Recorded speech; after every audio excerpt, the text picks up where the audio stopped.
Good morning बच्चों। आज हमारे थर्मोडायनामिक्स के 6th लेक्चर में हम लेने वाले एक न्यूमेरिकल और फिर हम देखेंगे इंटरनल एनर्जी के बारे में। ठीक है बच्चों, उम्मीद करता हूं आपने इसके पहले के पूरे लेक्चर ईमानदारी से देखे होंगे और अपने नोट्स बना के जरूर रखे होंगे। अगर आपने ये काम नहीं किया है तो या आप एज सुन एज पॉसिबल ये काम कर लीजिए। आपको नोट्स भी बनाना है, जो कि मैं ऑफलाइन में कभी अगर मिलूंगा आपसे तो जरूर चेक करूंगा। ठीक है बच्चों, तो इन बातों को आप ध्यान में रखना जरूरी है और आपको रखना ही पड़ेगा। ठीक है, तो अभी हम हमारे लेक्चर में एक न्यूमेरिकल मैंने लिख के रखा है, इस न्यूमेरिकल को सबसे पहले सॉल्व करेंगे। तो ये न्यूमेरिकल में देखो बच्चों क्या बात बताई हुई है। 300 millimoles of an ideal gas occupies this much volume at 300 kelvin. इतने केल्विन पे इतनी वॉल्यूम है। वर्क डन हमको कैलकुलेट करना है और ये गैस एक्सपांड होती है बच्चों, expanded until its volume has increase by 2.3, यानी 2.3 से इसकी वॉल्यूम बढ़ जाती है। पहले वॉल्यूम थी 13.7, बाद में 2.3 से बढ़ती है, तो न्यू वॉल्यूम कितनी हो गई? This plus this. समझ में आ गया बच्चों? और हमको ये तीन चीजें निकालना है, तो हम देखेंगे सबसे पहले कैसा होता है। इसके सॉल्यूशन के पहले में सॉल्यूशन में सबसे पहले हम गिवन के बारे में बात कर लेते हैं बच्चों। ठीक है, तो इसका गिवन क्या होगा? गिवन में देखो सबसे पहले V1 कितना है? 13.6 डेसीमीटर क्यूब। V2 हमको मालूम है, V2 क्या होगा बेटा? इतना प्लस कितने से बड़ा? 2.3 से बड़ा, सॉरी ये 7 है, 2.3 से बड़ा है, तो इसलिए V2 कितना होगा बेटा? 13.7 प्लस 2.3 यानी 16 डेसीमीटर क्यूब। ये क्या हो गया? V2 हो गया बच्चों। आपको एक और चीज दी है कि डेल्टा वी दी है, चेंज इन वॉल्यूम। ये भी आपको इनडायरेक्टली दिया है, उसने बताया कि कितने से इंक्रीज हुआ है। तो इंक्रीज जो हुआ है बच्चों वो हुआ है दिस मच से, डेसीमीटर क्यूब। क्लियर है बच्चों? यहां तक का इतना समझ में आ गया? अब देखो हमको निकालना क्या है। हमको निकालने में सबसे पहले इन्होंने पूछा हुआ है यहाँ पर कि आपको निकालना है pressure volume work isothermally against a constant external pressure of 0.3 बार। 0.3 बार का एक प्रेशर है, उस प्रेशर पे आपको क्या निकालना है बच्चों? वर्क डन निकालना है। तो यहाँ पर हम कैसे करेंगे? देखो सबसे पहले मैं ए के लिए सॉल्यूशन करता हूँ। पी दिया हुआ है 0.3 बार। ठीक है बच्चों, पी की वैल्यू दी हुई है हमको 0.3 बार। ठीक है, अब देखो ये वैल्यू दी हुई है हमको, डेल्टा वी हमको दिया हुआ है 2.3 डेसीमीटर क्यूब। वर्क डन निकालना है, आपको मालूम है minus P x delta we इसका फॉर्मूला है। क्लियर है बच्चों? Minus P x, P x की वैल्यू कितनी दी हुई है? पी एक्स की वैल्यू दी हुई है 0.3 इंटू 2.3 डेसीमीटर क्यूब। दोनों का मल्टीप्लाई करो। ये दोनों का मल्टीप्लाई करने के बाद में जो आंसर आएगा वो आंसर आएगा बेटा हमारा pressure volume work in bar decimetre cube. ठीक है बच्चों, तो इनका आंसर कितना होता है? 23, 46, 69, 6.9। तो 6.9 नहीं होगा, 0.69, 0.69 माइनस बार डेसीमीटर क्यूब, ये हुआ बेटा हमारा आंसर। ठीक है, क्लियर है बच्चों? कोई परेशानी इसमें? अब इसको अगर जूल में कन्वर्ट करना है तो हम क्या करेंगे? तो इसको जूल में कन्वर्ट करने के लिए हमको 100 से मल्टीप्लाई करना पड़ेगा। देखेंगे 0.69 इंटू 100 तो जूल में आ जाएगा, तो इसका आंसर आएगा 69 माइनस 69 जूल। क्लियर है? समझ में आ रहा है बच्चों? तो ये है हमारा आंसर, ए का सॉल्यूशन। पहले ए में हमको बोला था isothermally against constant external pressure, तो हमने प्रेशर वॉल्यूम वर्क लिखाया था, इसमें रिवर्सिबली वर्ड यूज नहीं किया था बच्चों। अगर वो रिवर्सिबली वर्ड यूज करता है तो हमको निकालना पड़ेगा डब्ल्यू मैक्स। देखो उसने बी क्या बोला है, आइसोथर्मली एंड रिवर्सिबली। तो ये रिवर्सिबली एक ऐसी कंडीशन है, रिवर्सिबल होता है यानी रिवर्सिबल प्रोसेस आता है। यहाँ पर इनफाइनाइट सिम्पली डिफरेंस रहता है ड्राइविंग एंड अपोजिंग प्रेशर के बीच में, इसलिए यहाँ पर होता है मैक्सिमम वर्क डन। तो बच्चों इस टाइम पे हम क्या करेंगे? इस टाइम पे हमको डब्ल्यू मैक्स का फॉर्मूला यूज करना है। तो डब्ल्यू मैक्स का फॉर्मूला क्या है हमारा, बताओ मुझे। डब्ल्यू मैक्स क्या फॉर्मूला था उसका? -2.303 N R T log to the base 10 concentration of sorry V2 minus V2 upon V1। ठीक है बच्चों, सेकेंड वॉल्यूम आपको मालूम है 16 थी और ये फर्स्ट वॉल्यूम, तो सेकेंड वॉल्यूम 16 थी, तो एक बच्चों यहाँ पर -2.303 nRT। एन मालूम है क्या हमको? ये देखो 300 मिली मोल बोला है बच्चों, इसमें 300 मिली मोल बोला है ये वर्ड। तो 300 मिली मोल का मोल कितना होगा? मिली मोल है ना बेटा, जैसा लीटर का मिली लीटर होता है वैसे ही मोल का मिली मोल होता है। तो आपको मालूम है 1 लीटर में 1000 मिलीलीटर होते हैं, वैसे ही 1 मोल में 1000 मिलीमोल होते हैं। तो अगर इसका रिवर्स करना है 300 ml यानी 0.3 लीटर, सिमिलरली यहाँ पर 300 मिलीमोल यानी इज इक्वल टू 0.3 मोल। तो इसका कितना हो जाएगा बेटा? 0.3 मोल। तो यहाँ पर मैंने 0.3 डायरेक्ट लिख दिया मोल में, और 8.314 हमने इसकी वैल्यू रखे, यानी इसका आंसर हमारा जूल में आएगा। क्लियर है? No doubt. अगर आप आर की वैल्यू ये वाली रखते हैं तो उम्मीद कर लो कि आपका आंसर जूल में आएगा, एनर्जी का या वर्क का। क्लियर है?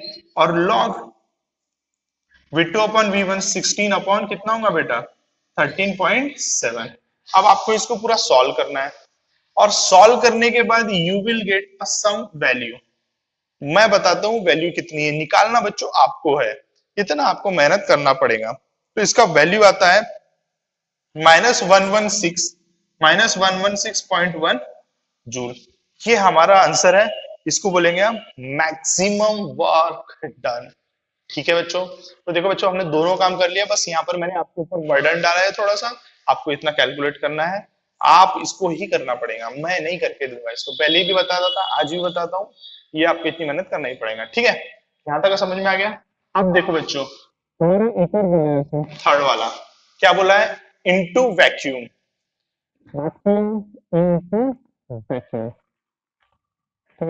Into vacuum. अब इनटू वैक्यूम क्या होगा? वैक्यूम में क्या होता है बेटा? एक्सटर्नल प्रेशर जीरो होता है। ये देखो Px equals to zero, therefore work क्या होगा? -Px delta V। यानी अब जब ये ही जीरो है तो ओवरऑल पूरा जीरो हो जाएगा, इसलिए यहाँ पर वर्क डन कैसा रहेगा? जीरो। यानी यहाँ पर रहेगा जीरो वर्क डन। समझ में आ गया बच्चों? क्लियर है? तो ये बात दिमाग में रखना कि जब भी वैक्यूम में बात होती है तो फ्री एक्सपांशन वाला केस आता है, वैक्यूम में बात होती है तो फ्री एक्सपांशन वाला केस होता है, और वर्क डन रहता है जीरो। क्लियर है बच्चों? यहाँ पर हमारे न्यूमेरिकल खत्म होता है। ये न्यूमेरिकल बच्चों 3 मार्क का न्यूमेरिकल है। ठीक है? अब इस न्यूमेरिकल के बाद में हम बात करेंगे हमारे थ्योरी पोर्शन की। आज अब न्यूमेरिकल नहीं लेना है, थ्योरी पोर्शन देखना है हमको। थ्योरी पोर्शन में हम सबसे पहले देखेंगे बच्चों इंटरनल एनर्जी के बारे में, फिर हम देखेंगे फर्स्ट लॉ ऑफ थर्मोडायनामिक्स को, और फिर फर्स्ट लॉ ऑफ थर्मोडायनामिक्स अलग अलग प्रोसेस के साथ में।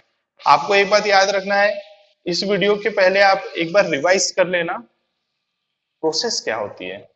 Isobaric, isochoric, adiabatic, isothermal, reversible, मैंने इसको बहुत अच्छे से समझाया था बच्चों, इसका स्पेशल लेक्चर बनाया था मैंने, धीरे धीरे लिया था स्टार्टिंग में, तो इसको अच्छे से देखो, फिर अच्छे से आपको समझ में आ जाएगा। बड़ी काम की चीजें नोट डाउन साथ में करते जाओ। Okay, just wait a minute. हाँ बच्चों, तो अब तुम्हारे सामने जो टॉपिक है वो है इंटरनल एनर्जी। तो इंटरनल एनर्जी के बारे में वैसे एक आइडिया मैंने आपको प्रीवियस लेक्चर्स में दिया है बच्चों। चलो फिर से कुछ ऐसी बातें करते हैं, क्योंकि अभी हमको सिंपली ऑफिशियली टॉपिक लेना है। देखो बच्चों, इंटरनल एनर्जी यानी क्या होता है कि जैसे ये पेन है, इस पेन के अंदर रहने वाली टोटल एनर्जी को हम बोलते हैं इंटरनल एनर्जी। यानी किसी भी बॉडी, चाहे वो इस पेन हो, चाहे हमारा कोई मॉलिक्यूल हो, इमेजिन दैट आपके सामने H2O मॉलिक्यूल है, तो ये H2O मॉलिक्यूल के अंदर रहने वाली एनर्जी हम बोलेंगे इंटरनल एनर्जी। तो बेटा अब ये H2O मॉलिक्यूल के अंदर जो एनर्जी रहती है वो किसके कारण होंगी? It may be kinetic energy, it may be potential energy.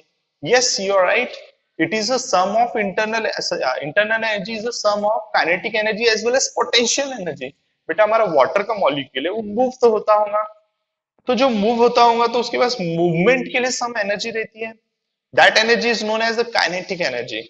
Yes, that kinetic energy, उनके बीच में बॉन्डिंग होती है, वो खुद एक जगह पे रहता है, जो भी उसका वेट है, वजन है, उसके कारण रहने वाली एनर्जी, बॉन्डिंग की एनर्जी, ये सब पूरी एनर्जी आप मिला दो तो बनती है इंटरनल एनर्जी। ठीक है बच्चों? तो किसी भी बॉडी के अंदर की टोटल एनर्जी को बोला जाता है इंटरनल एनर्जी, बट प्रैक्टिकली उसको कैलकुलेट करना वेरी डिफिकल्ट टास्क है, यानी इम्पॉसिबल टास्क है। इसका मतलब क्या हुआ कि हम इंटरनल एनर्जी कैलकुलेट नहीं कर सकते हैं। पर उसको डिनोट कर सकते हैं यू से। ठीक है बच्चों, तो एक एग्जांपल लेते हैं, जैसे इनिशियल स्टेट है, किसी भी इसकी इनिशियल स्टेट है और उसको हमने लेके गया फाइनल स्टेट पे, और तुमको पता है बच्चों इनिशियल स्टेट से फाइनल स्टेट में लेके जाने पर क्या बोलते हैं प्रोसेस। ये होती है आइसोबेरिक, आइसोकोरिक, कुछ भी हो सकती है। तो इनिशियल स्टेट में बच्चों, मैंने स्पेलिंग गलत लिख दिया, इनिशियल, इनिशियल स्टेट में बेटा जो एनर्जी रहती है उसको बोलेंगे U1, और फाइनल स्टेट में जो एनर्जी रहती है उसको बोलेंगे U2। क्लियर है? तो चेंज इन इंटरनल एनर्जी कैसा होगा बेटा, delta U, U2 minus U1। Clear है कि नहीं है बच्चों? समझ में आ रहा है कि नहीं आ रहा? तो change in internal energy means क्या हुआ, U2 माइनस U1। यानी देखो एक एग्जांपल बताता हूँ जो शायद मैंने पहले भी बताया होगा। एक पर्सन है, XYZ पर्सन है, उसके बैंक अकाउंट में आई डोंट नो कितने रुपए हैं, जितने भी अमाउंट होगा उसके बैंक अकाउंट में, that is internal energy, let's example. ठीक है? तो उसके बैंक अकाउंट में कितने रुपए हैं मुझे नहीं पता। हमने क्या किया, उसके बैंक अकाउंट में 1000 रुपीज हमने क्या किया, सेंड कर दिया।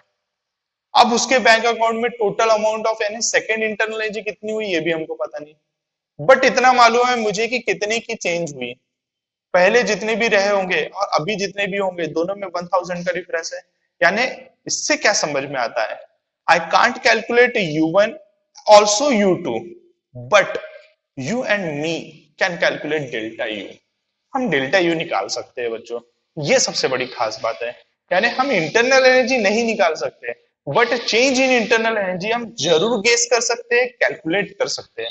और इसको कैलकुलेट करने का तरीका हमको किसने बताया था, फर्स्ट लॉ ऑफ थर्मोडायनेमिक्स ने बताया था, जो अभी जस्ट थोड़ी देर बाद आपको मैं बताऊंगा। ठीक है बच्चों? तो ये हो गई हमारी इंटरनल एनर्जी। समझ में आ रहा है? क्लियर है? अब देखो बेटा कि अगर कोई मेरे पास जैसे कोई सिस्टम है, यहाँ पर एक एग्जांपल करते हैं, हम एक सिस्टम ले लेते हैं, जैसे मेरे पास ये हो गया, ये हो गई एक बॉटल। ठीक है बच्चों?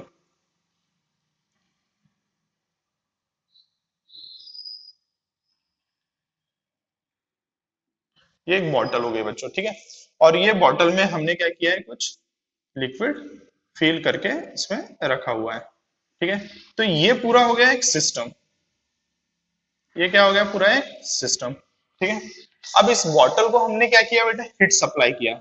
मैंने इसको हीट कब सप्लाई किया, 40 किलो जूल की इसको हमने हीट दिया।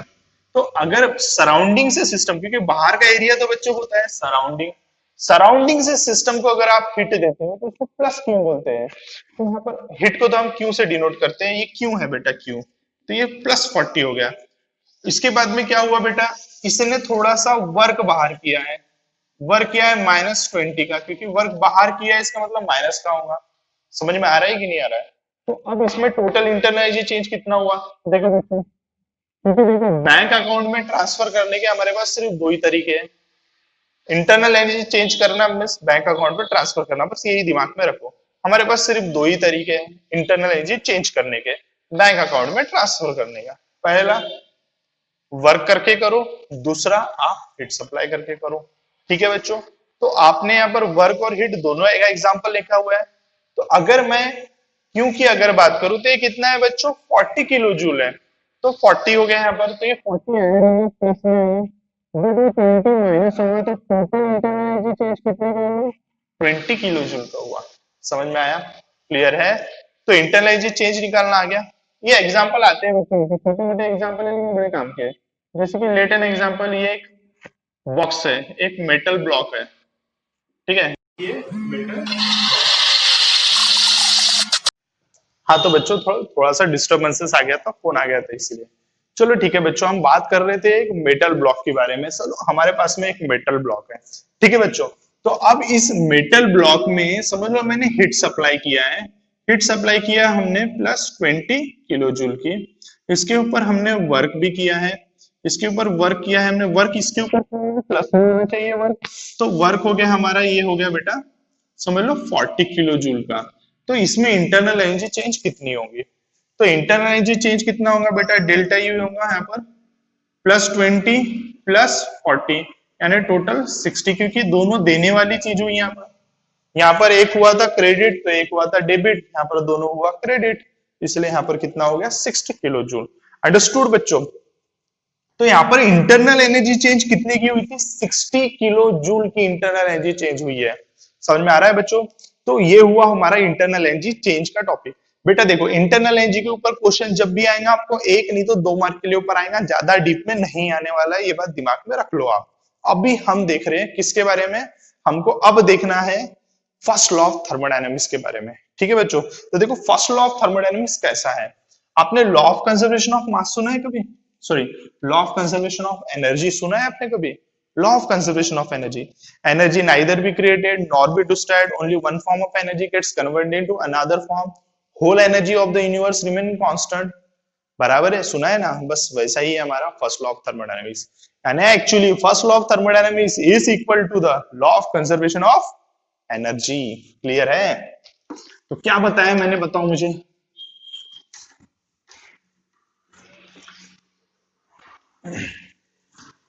ठीक है, क्या बताया मैंने? अभी कुछ law of conservation of energy के बारे में हमने बात किए थे ना। क्या बात की हमने law of conservation of energy के बारे में?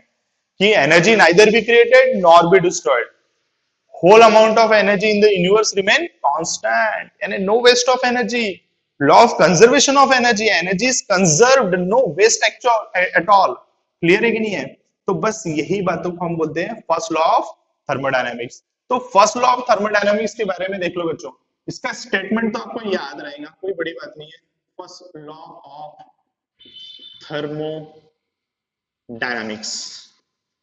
ठीक है, क्लियर है? फर्स्ट लॉ ऑफ थर्मोडायनामिक्स आपके बुक के पेज नंबर 71 पे दिया हुआ है ये, और याद रखना बुक साथ में रख के पढ़ाई करो, महाराष्ट्र स्टेट बोर्ड की। क्लियर है? हम उसी के अकॉर्डिंग लेसन कंप्लीट कर रहे हैं फिलहाल। अभी हम नीट और जेई का इसमें नहीं देख रहे, वीडियो में नीट जेई कुछ नहीं मिलने वाला आपको। नीट जेई मैं ऑफलाइन लूंगा, बस ऑफलाइन ही लूंगा। ठीक है, क्लियर है बच्चों? वो ऑनलाइन नहीं लेना मुझे, मेरे वीडियो वैसे मैं पब्लिक ही रखता हूँ, तो मुझे लेना ही नहीं है नीट जेई, ऑनलाइन लेना ही नहीं है। याद रखना आपको, नीट जेई करना है तो जब ऑफलाइन होगा, जब मैं आमने सामने रहूंगा, जब भी उसको हाई लेवल पे पढ़ाऊंगा। अभी तो हम सिर्फ बोर्ड लेवल देख रहे हैं आम जनता के लिए। ठीक है बच्चों, यहाँ पर देखो बातें आप, फर्स्ट लॉ ऑफ थर्मोडायनेमिक्स की हमने बात किया, और मैंने आपको ये भी बता दिया कि law of conservation of energy के बराबर होता है। ठीक है बच्चों, तो law of conservation of energy आपको अच्छे से मालूम है ना? Actually no wastage of energy. तो आपको एक बात बता देता हूं मैं, ये फर्स्ट लॉ ऑफ थर्मोडायनेमिक्स जो होता है, ये इंटरनल एनर्जी के बारे में बातें करता है। इसका मैथमेटिकल एक्सप्रेशन क्या है देखेंगे हम। मैथमेटिकल एक्सप्रेशन देखो बच्चों, इसका मैथमेटिकल एक्सप्रेशन,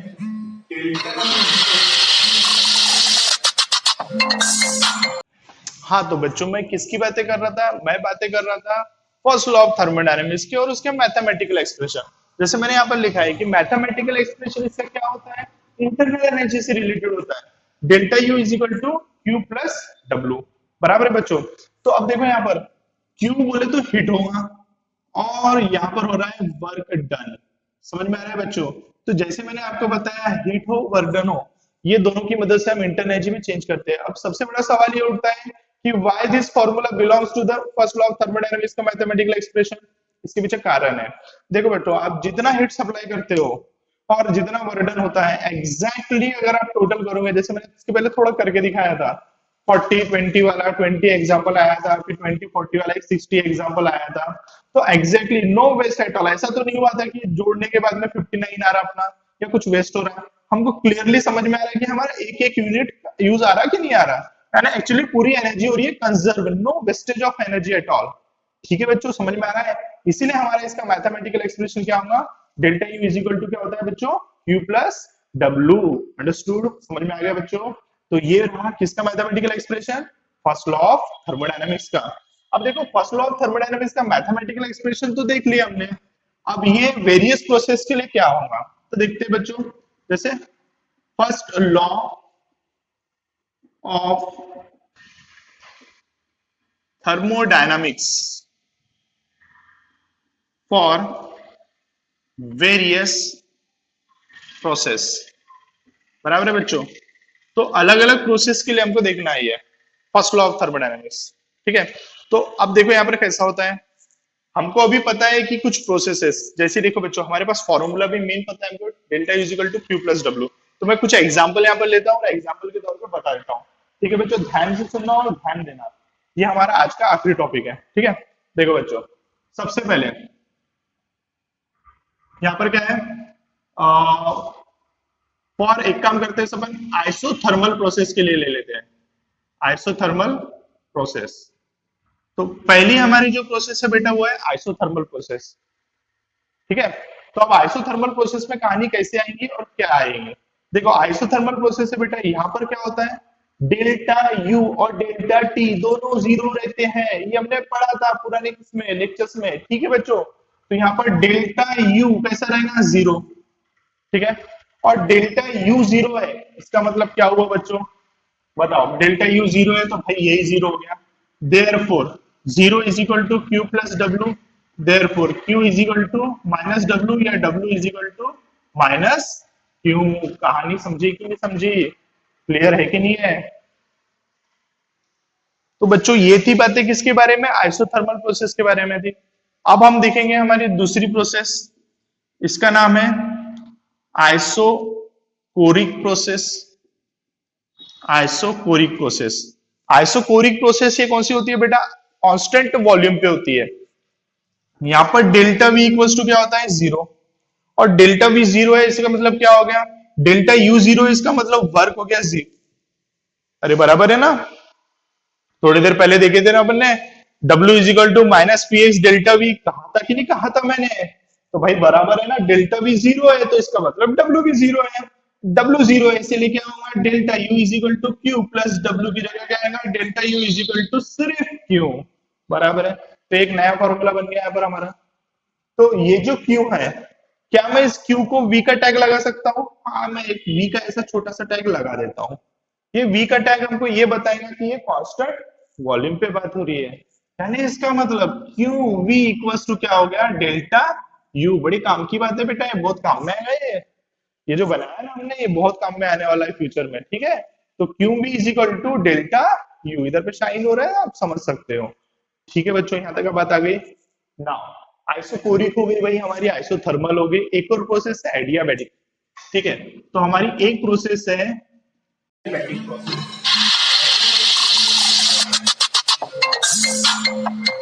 हाँ तो बच्चों हम बातें कर रहे थे एडियाबैटिक प्रोसेस के बारे में, हमको first law of thermodynamics adiabatic process के बारे में पढ़ना है। तो बच्चों देखो एडियाबैटिक प्रोसेस क्या होती है, एडियाबैटिक प्रोसेस में नो एक्सचेंज ऑफ हीट, यानी क्यू रहता है जीरो। अब क्यू जीरो रहेगा तो obviously delta U is equal to क्या होगा, क्यू प्लस डब्ल्यू। अब ये भाई साहब तो जीरो है तो delta U is equal to क्या होगा, डब्ल्यू। तो इसका फॉर्मूला बन गया, यानी यहाँ पर देख सकते हो आप, मैंने तीन प्रोसेस का फॉर्मूला बना दिया। आइसोथर्मल प्रोसेस में हमने देखा था डेल्टा यू जीरो यानी Q is equal to W होता है, बस साइन का चेंज होता है। वैसे यहाँ पर आइसोकोरिक प्रोसेस में देखो delta U is equal to Q plus W है बच्चों, इसमें देखो डब्ल्यू जीरो होता है तो क्यू, तो मैंने यहाँ पर एक फॉर्मूला बना दिया, यहाँ पर एक फॉर्मूला बना दिया हमने। समझ में आ रहा है कि नहीं आ रहा है, यानी चेंज इन इंटरनल एनर्जी यहाँ पर इक्वल्स टू है हिट और यहाँ पर इक्वल्स टू है वर्क। तो ये दो बातें क्लियर हो गई आपको। अब इसके बाद में हम देखते हैं हमारी नेक्स्ट प्रोसेस, चौथी प्रोसेस जो कि है आइसोबैरिक प्रोसेस के बारे में। तो हमारी फोर्थ प्रोसेस है बेटा आइसोबैरिक प्रोसेस। आइसोबैरिक प्रोसेस में अगर आप देखोगे तो यहाँ पर delta P equals to zero है, delta P equals to zero है। Change in pressure, constant pressure, बराबर है, पूरा काम होता है कांस्टेंट प्रेशर के ऊपर। तो यहाँ पर क्या होता है, P is equal to P x, बस ये आप लिख सकते हो।